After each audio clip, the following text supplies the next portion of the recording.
दोस्तों, स्वागत है आपका एक और नई कहानी में। बेटा, यह लोग कौन हैं? पिछले कुछ दिनों से तू लगातार अनजान लोगों को घर लाता है। यह चल क्या रहा है? क्यों आते हैं यह लोग घर पर? क्या चल रहा है तेरे दिमाग में? संजना जी अपने बेटे कान से बोली, कुछ नहीं माँ, आप इन बातों से दूर रहो। भजन कीर्तन करने की उम्र है आपकी, वही करो, फालतू के काम में ध्यान मत दो। इतना बोल कर्ण वहाँ से चला जाता है, लेकिन संजना जी का मन बेचैन था। कर्ण पिछले 1 महीने से कई लोगों को घर ला चुका था। संजना जी को कई बार लगा कि कर्ण शायद मकान बेचना चाहता है, लेकिन उन्हें अपने परवरिश पर भी पूरा भरोसा था। उनका दिल कहता था कि अगर ऐसी कोई बात होती तो कर्ण उन्हें बताता ज़रूर। कोई बस यही सोचकर वह अपने बेचैन मन को दिलासा दे देती, लेकिन आज उसका मन शांत होने का नाम नहीं ले रहा था। वह बहू के कमरे में गई और बोली, रवीना, क्या चल रहा है? कुछ बताता क्यों नहीं?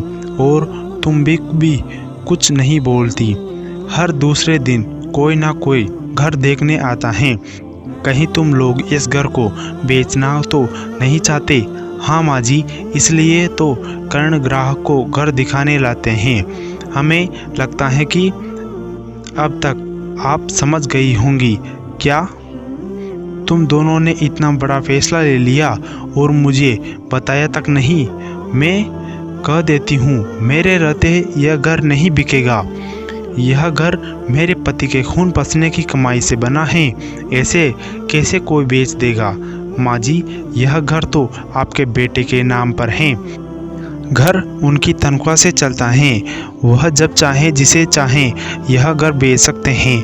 और फिर कहाँ जाएंगे घर बेचकर? क्या सोचा है तुम लोगों ने? जी बिल्कुल सोचा है। हम दूसरा घर ले रहे हैं और आपको वृद्धाश्रम भेजने का फैसला ले लिया है। वैसे भी आपके घुटनों में बहुत दर्द रहता है और इलाज भी बहुत पैसे लग चुके हैं। इलाज के साथ आपको देखभाल भी ज़रूरत भी है, जो हमसे अब नहीं होगी। जितनी सेवा करनी थी कर ली। हमसे और सेवा नहीं होती, इसलिए अब आपको वृद्धाश्रम जाना पड़ेगा। सारा पैसा आपके इलाज पर लगा देंगे। कल को हमारे बच्चों को अच्छा भविष्य कैसे देंगे? आपको क्या पता हमारी ज़िंदगी में क्या क्या दुख हैं और इस महंगाई के दौर में कैसे हम घर चला रहे हैं, यह केवल हम ही जानते हैं। इतना सुनकर संजना जी के पैरों तले ज़मीन खिसक गई और वह वहीं ज़मीन पर बैठ गई। आंखों से आंसू की धारा बहने लगी। उन्होंने पूरी ज़िंदगी घर परिवार के नाम कर दी थी और अब बुढ़ापे में उन्हें ऐसा दिन देखना पड़ रहा है।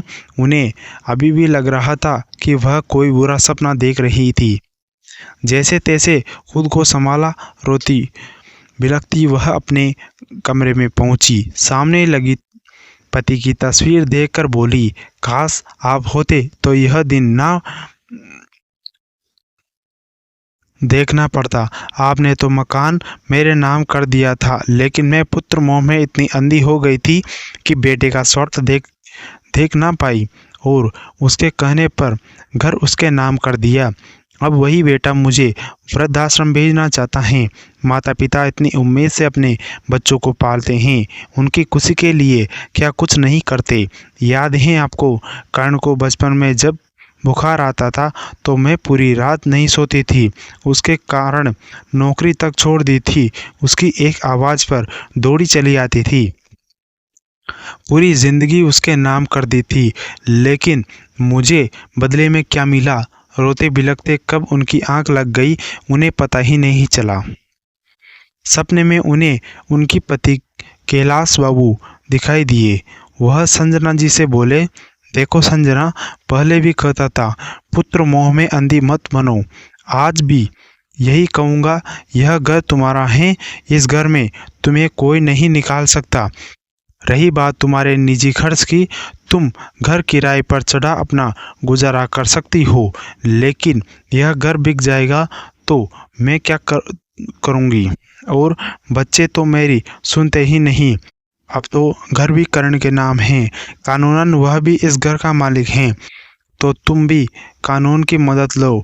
तुम पुलिस को फ़ोन करो और बोलो कि बहू बेटे ने गलत तरीके से घर अपने नाम करवा लिया और अब यह लोग घर बेचना चाहते हैं। यह घर बिकना नहीं चाहिए संजना जी, इसमें मेरे जीवन भर की कमाई लगी है। यह घर बिकना नहीं चाहिए। इतना बोल कैलाश बाबू आलोप हो गए। सुनिए सुनिए, रुकिए, कहाँ गए आप?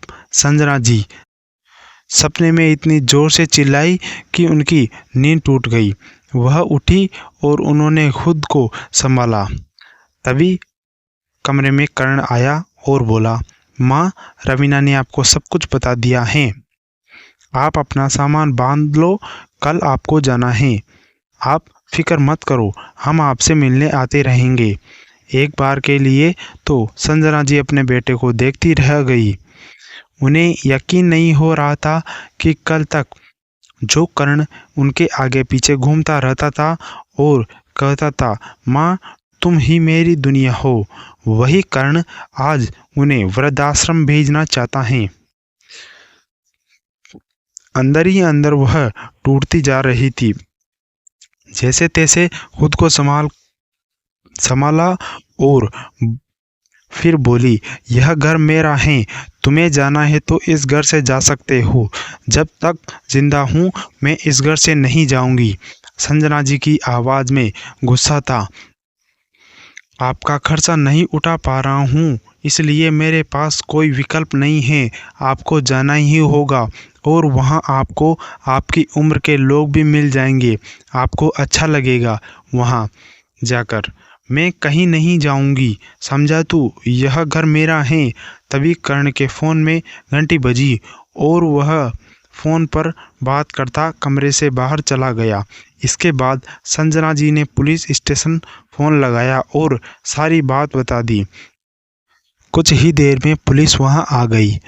पुलिस को घर में देख कर्ण और रवीना दोनों डर गए और माँ के चरणों में गिरकर माफ़ी मांगने लगे। संजना जी बोली, बेटा, माफ़ी गलती के लिए मिलती ही है, गुनाहों के लिए नहीं। जिस माँ ने तुम्हें जन्म दिया, पाला पोसा, तुमने उसी के साथ धोखा किया। कोई माफ़ी नहीं मिलेगी। पुलिस ने कर्ण को ले गई। रवीना ने सास को समझाने की कोशिश की और उनसे पुलिस कंप्लेंट वापस लेने की गुजारिश भी की। तो संजना जी घर अपने नाम करवाने की शर्त पर अड़ गई। कैसी माँ हैं आप, अपने ही बच्चों की दुश्मन बनी हुई हैं। क्या करेंगे इस घर का जब बच्चे ही नहीं रहेंगे? तुम यह बड़ी बड़ी बातें ना करो बहू, तुम्हारे मुंह को शोभा नहीं देती। मैं तो दया और त्याग की मूर्ति थी। तुम लोगों ने मेरे अंदर की ज्वाला को जगा दिया। और क्या कहा था तुमने कि तुम्हारे जीवन में बहुत दुख हैं। हम सबकी लाइफ में कोई ना कोई दुख होता ही है, लेकिन उसका यह मतलब नहीं कि दुख कम करने के लिए अपने बूढ़े माता पिता को घर से बेघर कर दो। इतना सुन रवीना को जैसे सांप सूंघ गया। संजना जी ने बेटे से बात कर घर अपने नाम करवा लिया और दर्ज करवाई कंप्लेंट वापस ले ली। कर्ण घर वापस आया तो बिल्कुल बदल चुका था। अपने किए का पछतावा था। उसने माँ के चरणों में गिरकर माफ़ी मांग ली। माँ का नाजुक दिल औलाद को रोता देख नरम पड़ गया और उन्होंने बेटे को माफ़ कर दिया। दोनों माँ बेटा खूब रोए और सारे अपराध बहुत आंसू के साथ बह गए। दोस्तों, कहानी कैसी लगी आपको कमेंट करके बताएं और हमारे चैनल स्टोरी 7.0 को सब्सक्राइब करें और नोटिफिकेशन बेल ऑन करें। धन्यवाद।